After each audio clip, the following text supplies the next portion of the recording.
Hello, everyone. This is Rebecca Green for the Whinypaluza Podcast, and I am very excited today because I get to talk to the wonderful Emily Groben. Emily, thank you so much for being here with me today. Thank you for having me.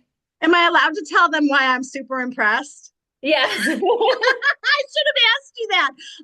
Emily, literally, just had a baby recently, and I can't even I feel so honored that she's here with us today. So I'm giving her so much credit, so much kudos. She's already doing better than I was back then with a new baby. So, anyways, let me tell you about this fantastic lady. Emily is a board certified behavior analyst and the founder of Blue Bolt Pediatric Care, where she provides virtual parent coaching to families navigating behavioral challenges, including autism spectrum disorder. She helps parents understand what's really behind their child's behavior and gives them practical strategies to reduce stress, improve communication, and create calmer, more connected homes. I don't know why my tongue is twisting with this introduction. I apologize. I hope I gave it justice, but you are just doing such good work. And I know that you can help us with so many things. I'm going to see how much time we have to get to all the things. We'll see how this goes. But I want to start with sibling rivalry, which is one of my topic requests because parents are struggling. So, can you tell us, what do you think is beneath the surface when these kids are constantly fighting with each other? So a lot of it is about access to things. So access to Mm, attention, control, something that they want, like a toy. So with behavior is just a skill deficit. Like that's literally all it is. And behavior always serves a purpose. So when parents see their children, engaging in sibling rivalry, you want to think, why is my child doing this? And then yep. once you've pinpointed the exact reason, then you can go in and address it. So I think that sometimes it's just normal and it's just okay. And sometimes it's a bigger issue. So, how do we as parents know the difference? So a little bit is okay because you have, two little humans living in the same house, competing for the same things, whether it's attention, Yeah. like I said, something they want. So, oh, this is my postpartum brain. I told you, we just appreciate you being here. Thank you. And so a little bit is okay. Where it becomes a problem is if you see, consistent name calling, you're seeing a pattern, it's becoming more frequent, Mm, they're avoiding each other. One child is, withdrawn. That's when it becomes a problem, and you don't want it to turn into actual bullying. mm, that's really good advice.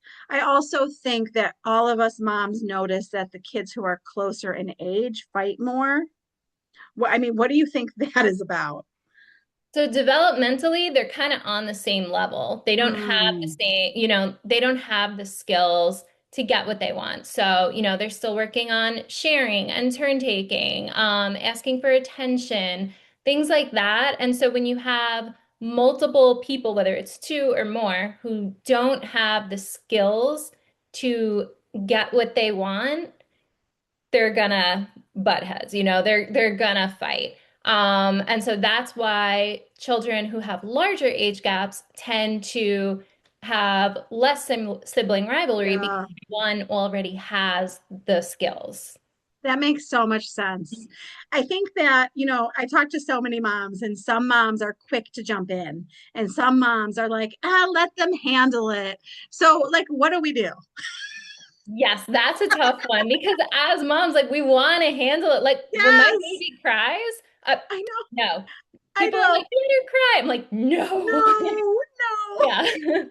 So, you don't want to jump in right away when it first happens because you want them to develop conflict resolution skills. Because, I mean, Mm, as adults, we face conflict all the time. And if they don't learn those skills, they're going to have trouble for the rest of their lives. When you want to jump in is when obviously you see it escalate physically, it's not stopping. One child is, becoming extremely upset. You see their self-esteem start to lower. Um, Mm.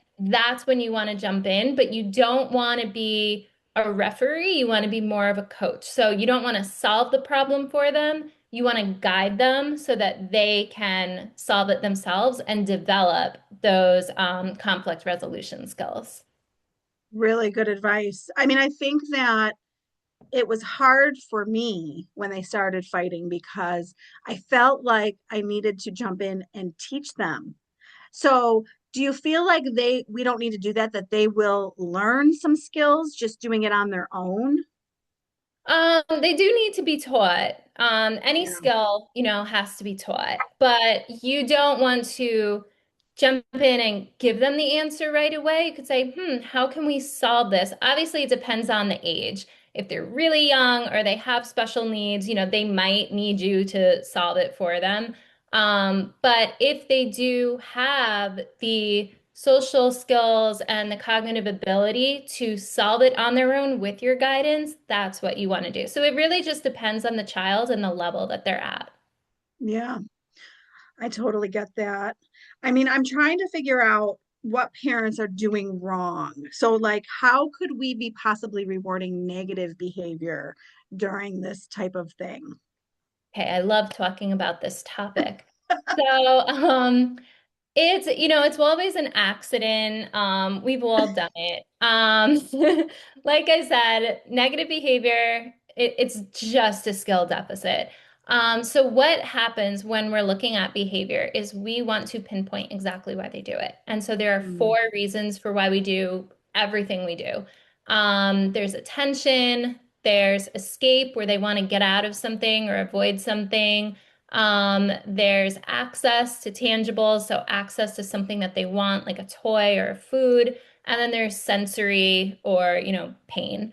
So you want to pinpoint exactly what the problem is. And the way you do that is you're looking at what happens before the behavior, which is the trigger. And then you're looking at what happens after, which is it's the consequence, not a punishment, but it's just that's what it's called, the consequence. Mm. Um, Hmm. so you want to avoid reinforcing that behavior by changing the consequence. So once you've figured out which of the four reasons they're engaging in the behavior because of, then you can go in and change that consequence. So let's say, they are, I'm trying to think of a good example. They're fighting over a toy, and you tell them, okay, go to your room. What if it's actually attention? You just reinforce the behavior because negative attention is better than no attention at all. So they also might just not want to be in that room and they want to go play with their toys by themselves in the other room. In which case you're allowing them to go into that other room and be by themselves. So they realize, if I don't want to do something, I could just, hit my sister and then I get out of it and I get to go play with my toys in my room by myself. Um, Mm. so you have to pinpoint exactly why they're doing it, and then you can avoid reinforcing those negative behaviors. Yes, 100% agree. And I think I love what you're saying. And I think that as parents, we can do things proactively, like you said, to avoid it, like giving them attention so that they're not trying to seek it. Can you give us some advice on giving our kids that proactive attention? So yeah, it depends on the child. Something that works for a lot of children is praise. So Mm. if you find them doing the slightest thing correct, immediately praise them. Some kids actually don't like praise. They get embarrassed. So like I said, it really just depends on the kid. But yeah, it could be something so small as they push their chair in after dinner and you're like, "Oh, I love how you pushed your chair in." And then like, "Oh, okay. So if I want positive attention from my mom, I just have to push my chair in at the table." Um, or like, going back to sibling rivalry, if they gave their sibling a toy that they were playing with, you immediately want to praise that because then they're going to realize that they're doing the right thing. No child wants to be bad. Like I said, behavior's just a skill deficit. The other thing, and this can be a little challenging with, work-life balance, but trying to fit in 5 to 10 minutes of one-on-one Mm, time with each child per yes. day. Because Yeah. if you're giving them attention, whether it's praise or that one-on-one, they are less likely to engage in negative, in attention-seeking behaviors because they're feeling fulfilled. And in behavior analysis, we call that, non-contingent reinforcement and also satiation. Yes, and parents will say, I don't have time because they're looking at it like I got to give my children so much undivided time, attention. And I love what you said, that 5 minutes of undivided attention is so important to them. Yeah, and think about it. I mean, even that 5 to 10 minutes of just playing with Legos, you think about how old they are, 5 to 10 minutes is actually a long time for a child because not only are their attention spans so short, but they've only been in this world for a few years. So they have a Mm. very different concept of time than adults do. Yeah. Well, and I'm going to be selfish while I have you there because while I have you here, because we want to teach our kids sharing and cooperation. Okay. So I'm parenting, like I know we need to start really young with the sharing and the cooperation. I'm parenting teenagers. So, one of them, a son and two daughters. And one of the daughters is like, oh, of course you can wear that. Just make sure you give it back. And the other daughter is like, don't you go in my closet. So how do we how do we encourage the sharing, the cooperation? We want our kids to be nice. Yeah, I would start with other things, little things. Even if it's not, going into the closet, anything, anything, because then they're going to realize, oh, okay, sharing isn't that, terrible. Mm, And then you can eventually work up to going into the closet. You could also take something from the closet to share, and then they learn that they're going to get it back, and then you transfer that over to the sibling. mm. Yeah, that's I'm gonna use it. I told you I was gonna be selfish for a minute. I'm like, I can get advice too, people. So Let me know how it works. I will let you know. Oh my gosh. So I'm gonna go way back from teenagers, and I'm gonna talk about when you're expecting your second child. And I think that there's things that parents can do to prevent the jealousy and the rivalry from the beginning. Can we talk about that? What can they do? So this is pretty hard to do if you're pregnant. So you're probably going Mm, to need your spouse or partner to step in and help you out with this. yeah. So you do want to prepare them ahead of time. You could talk to them in simple terms. It depends on their developmental level, how complicated you can get. There Mm, are also social stories that you could find. You could probably find something on teacherspayteachers.com. yeah. And so what a social story is it is probably like, I don't know, depends on the book, like 5 to 10 pages that goes into the specific situation and teaches the child how to handle it and, validates their feelings. It teaches them what to expect. So it could be something like, my mom is going to have a baby. Right now I don't have a sibling. I'm nervous about the baby coming. When the baby comes, I can help out my mom by doing X, Y, and Z. You can also involve them ahead of time. So, for example, if you're shopping for the nursery, like, oh, how should we decorate the nursery? Have them choose the toys. The other thing you can do is get them a doll if, they're at that appropriate age level or developmental level, and teach them how to take care of the baby. Something my grandmother did actually when my aunts were born, because my aunts are twins, is she said to my mom and my uncle, choose one. And they each chose a twin. And so that was like their baby. So that's also something you could do if you're having twins. Isn't So adorable. Tell it? tell your grandma that I absolutely love this story. Isn't it so cute? So that is like one of the cutest stories I've ever heard. And in the homes that I see, and with all the moms that I talk to, one child tends to be the instigator, one child tends to be the more passive one. So how do we handle that dynamic? So I think actually avoiding labels is a good one because if we, Yeah, no, I'm serious. I always tell yeah. parents this because if we see one child as the instigator and the passive one, it can create some resentment against the Mm, child. Maybe that child can sense that and lives up to that role. So what we want to do with the instigator, you want to teach them the skills that they need to get their needs met because that's all they're doing. They mm, just need some skills met. yeah. So you want to teach them those skills. We call them replacement behaviors in behavior analysis because it replaces those negative behaviors with those positive ones. Also, with the passive one, you want to teach them to advocate for themselves because as they get older, they're going to run into conflict. And if they can't advocate for themselves or stick up for themselves, that could become a problem in the future.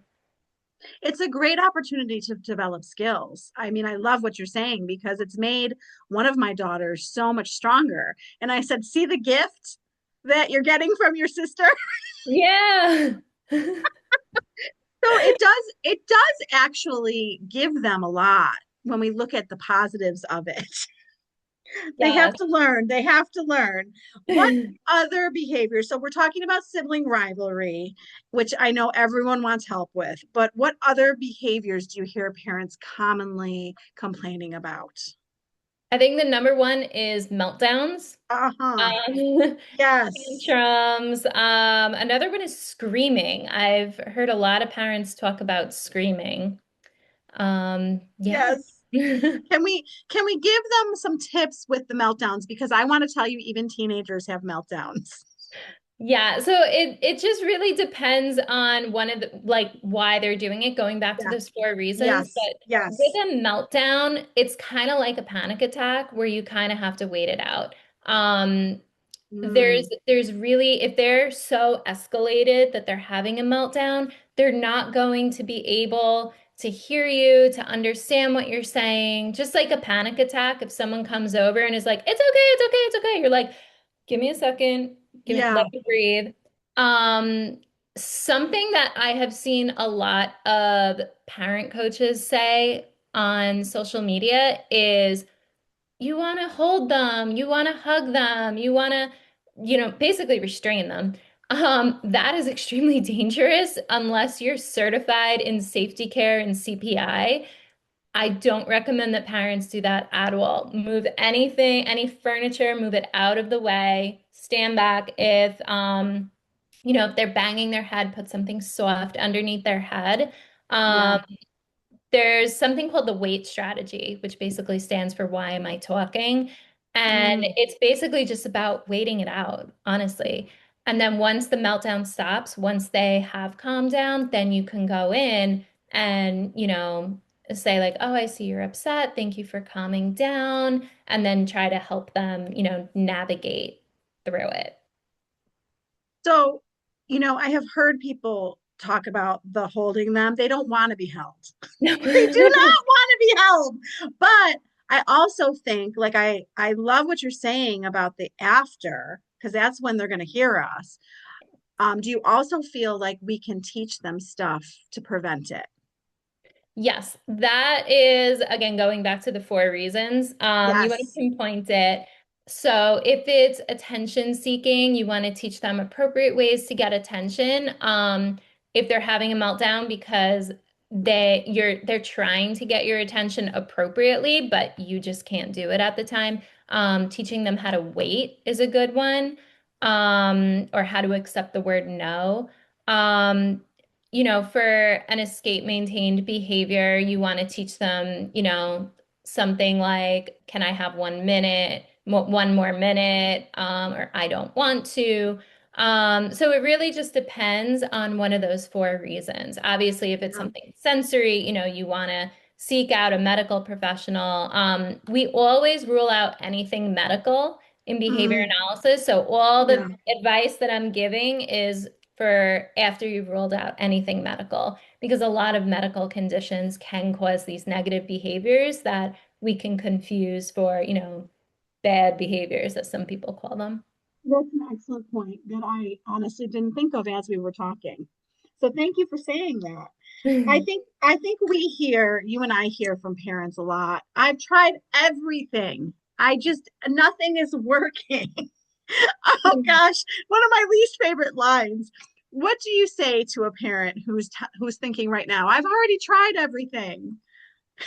Yeah, a lot of it just I keep saying this, but it just goes back to those four reasons. So Behavior, better detectives, be better yes. detectives.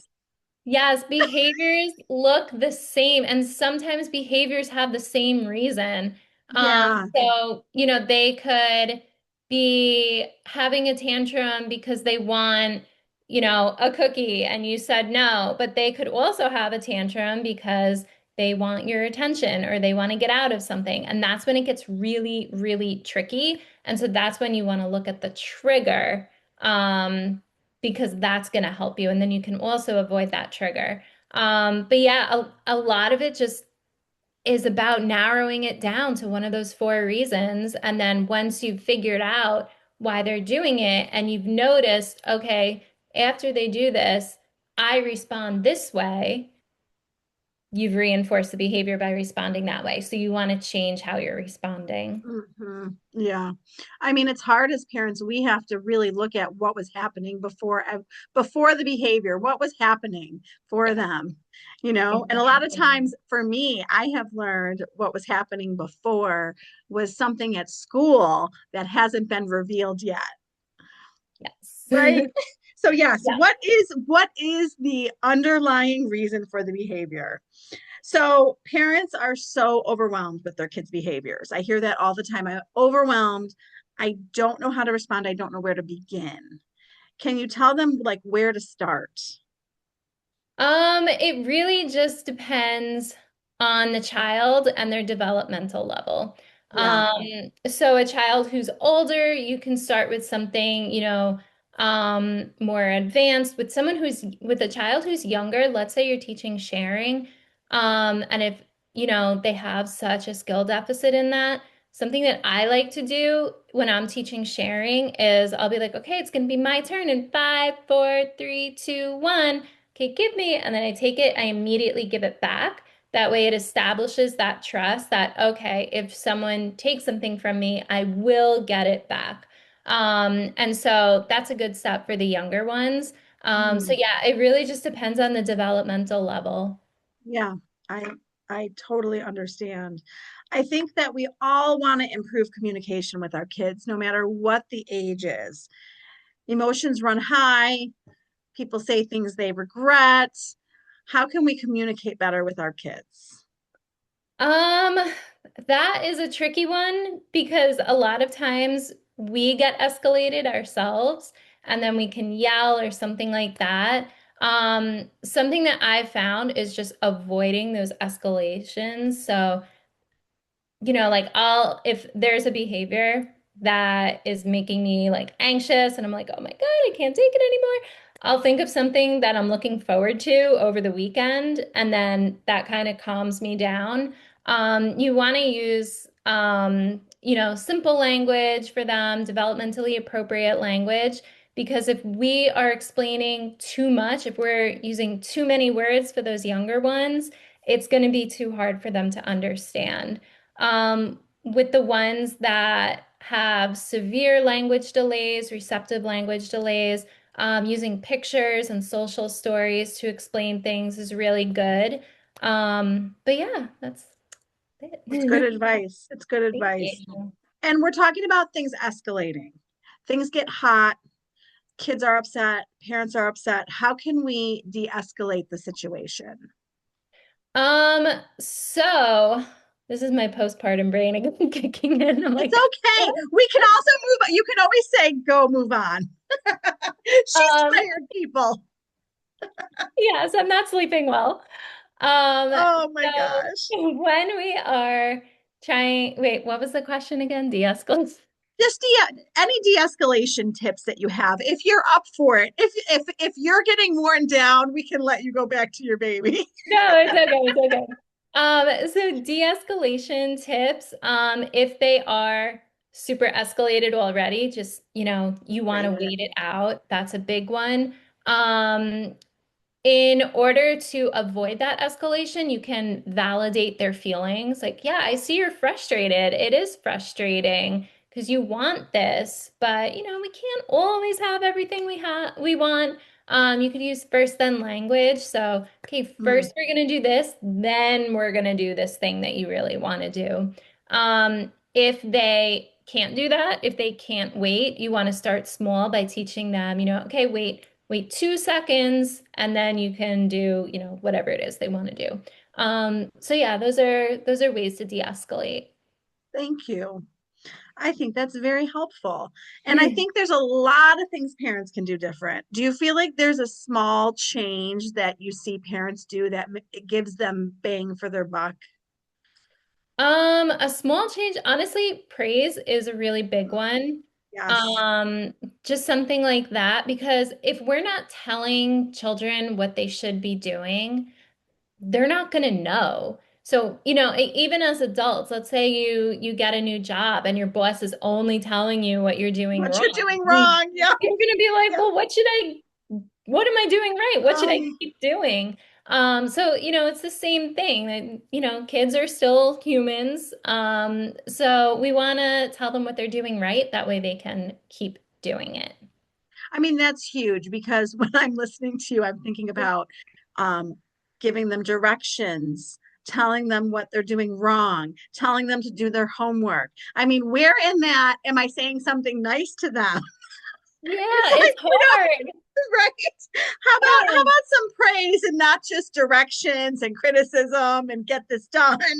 Yeah, it's really hard. It's so funny. If we listen to ourselves, we would probably annoy ourselves. So we can work on that, people.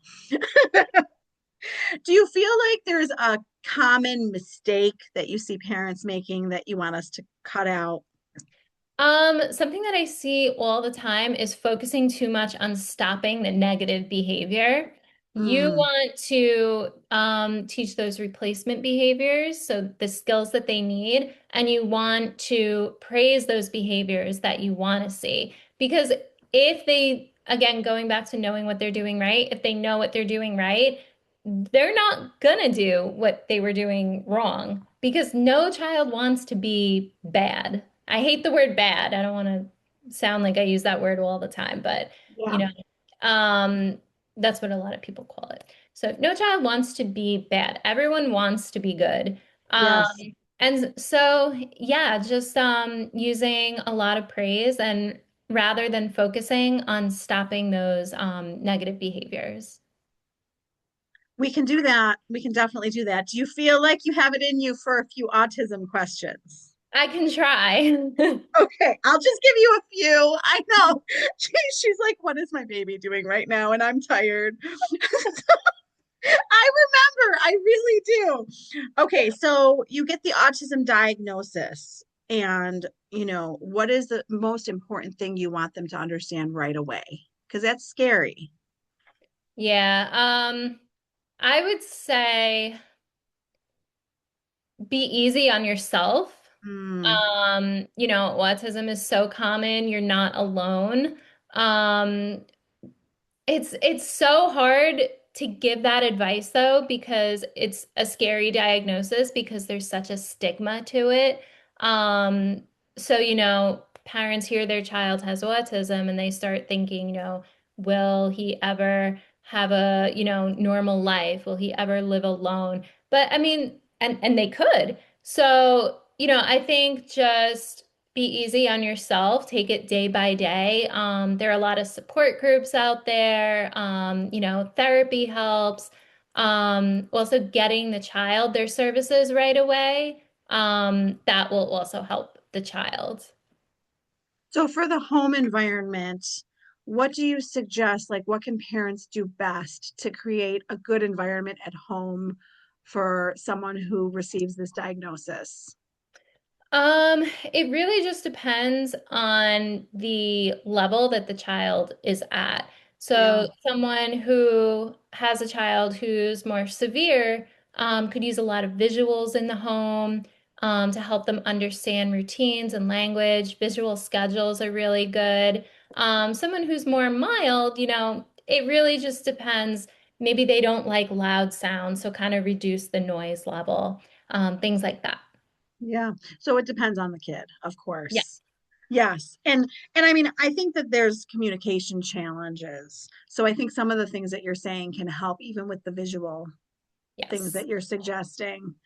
So, how do you think parents can take care of themselves with all of this that we're discussing? That's a hard one because you work all day, Yes. then, you come home and you're stressed out. I would say just take a few minutes for yourself, as hard as it is. Um, you know, watch a show, go into your room for a little bit and watch a show. Get your nails done. Have your partner watch the children while you go get your nails done, for example.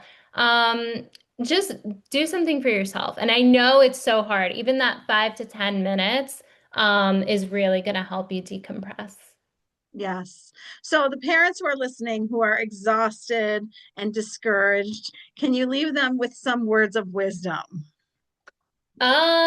Words of wisdom. Oh my God, my postpartum brain is kicking in You've given again. us, you're like, I've already given you so much wisdom. What else do you want?